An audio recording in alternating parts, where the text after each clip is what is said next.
നൂറ്റാണ്ടുകളുടെ പഴക്കമുണ്ട് ഈ ഉണ്ണാവ്രതത്തിന്.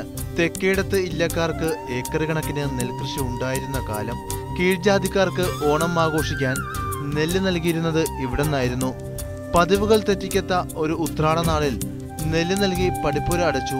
എന്നാൽ താമസിച്ചെത്തിയ ഒരു സ്ത്രീ നെല്ലിനു വേണ്ടി പടിപ്പുരയിൽ കൊട്ടി വിളിച്ചെങ്കിലും ഇടിയും മഴയും ഉണ്ടായിരുന്ന ആ വൈകുന്നേരം ആരും അത് കേട്ടില്ല.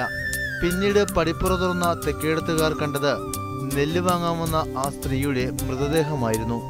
ഈ മരണത്തിനുള്ള പ്രായശ്ചിത്തമായാണ് നൂറ്റാണ്ടുകളായി പിന്തുടർന്നു പോരുന്ന ഈ ഉണ്ണാവ്രതം. എല്ലാവിധ വിഭവങ്ങളും കൂട്ടി കുടുംബാംഗങ്ങളെല്ലാവരും കൂടി ഒന്നിച്ചിരുന്ന് ഭക്ഷണം തിരുവോണത്തിന് കഴിക്കുമ്പോൾ അതാത് കുടുംബങ്ങളിലെ കാരണവന്മാരത് നോക്കിയിരുന്ന് പച്ചവെള്ളം പോലും കുടിക്കാതെ ഉപവസിക്കുന്ന ഉചിതമായിട്ടുള്ള പ്രായശ്ചിത്തമാണോ എന്നുള്ളത് നോക്കിയതിൽ ഉത്തമമായിട്ടുള്ള രാശി കണ്ടു.